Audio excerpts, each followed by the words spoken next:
Nous avons adhéré à ce programme et nous avons été accompagnés. Je pense que l'évaluation qui a été faite d'entreprise en entreprise a permis de savoir les avantages qu'on a tirés du PPP. Nous avons aussi évoqué les limites du PPP. Et nous avons souhaité, pas qu'un autre programme soit effectivement institué, mais que le PPP progresse par la prise en charge de l'ensemble des remises en cause d'un certain nombre d'éléments d'application du PPP.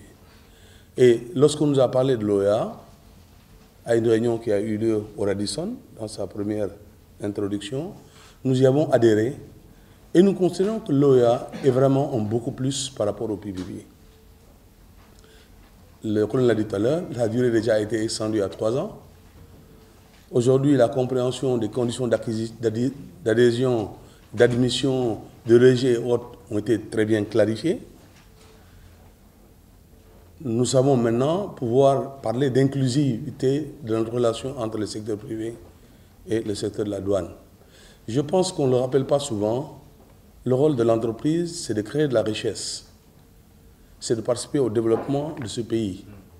Et quelqu'un a voulu faire un rapprochement en journaliste tout à l'heure entre le PSE et l'OEA. Oui, effectivement, l'OEA est une articulation du PSE, dans la mesure où elle permet de créer de la richesse, autant pour l'entreprise que pour l'État. Le colonel l'a dit tout à l'heure, quand on importe plus, on injecte beaucoup plus de ressources à l'État.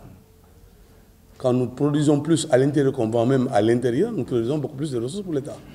Mais l'entreprise a aussi une autre responsabilité, c'est celle de créer l'emploi. N'oublions pas, les premiers consommateurs de nos activités, c'est la population sénégalaise. Si nous ne créons pas de l'emploi, nous n'avons pas de consommateurs. Donc, ceci pour dire quoi? Pour rappeler que l'OEA, dans ses principes, nous permet de pouvoir acquérir dans les diligences qu'il faut les matières premières et les équipements qui nous permettent de produire. Si nous n'avons pas un interlocuteur agréé au niveau de la douane, nous sommes dans le processus général. Je vous donne un exemple simple. Vous êtes une entreprise industrielle. Vous avez une machine qui est tombée en panne en pleine production. La machine qui doit la remplacer est dans le cordon douanier.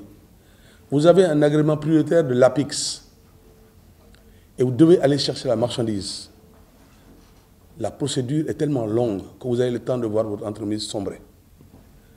Je pense qu'avoir cette relation d'OEA nous permet directement d'aller à la douane et expliquer la situation qui va, dans le cadre de l'agrément APIX, qui a une procédure pour avoir le titre d'exo, prendre une décision de diligence pour permettre à l'entreprise de disposer de l'équipement qui lui permet de garantir la continuité de son activité. Nous avons des gens avec qui puis parler. Et je pense que toute entreprise qui est là aujourd'hui, nous allons pouvoir partager tout à l'heure. Chacun a certainement des problématiques à poser. Mais ce que je peux dire et certifier d'avoir vécu le PPP dans sa dimension la plus totale et de participer à la mise en œuvre primaire, n'est-ce pas, de l'OEA et aujourd'hui peut-être à sa finalisation, que l'OEA est un avantage pour l'entreprise sénégalaise. Ça nous permettra peut-être même d'être un peu plus compétitifs dans nos relations inter-États pour aller davantage conquérir d'autres marchés, que ce soit dans la sous-région, nous le souhaitons d'abord, et à l'extérieur de notre pays, de l'Afrique, dans les pays, n'est-ce pas, européens ou américains.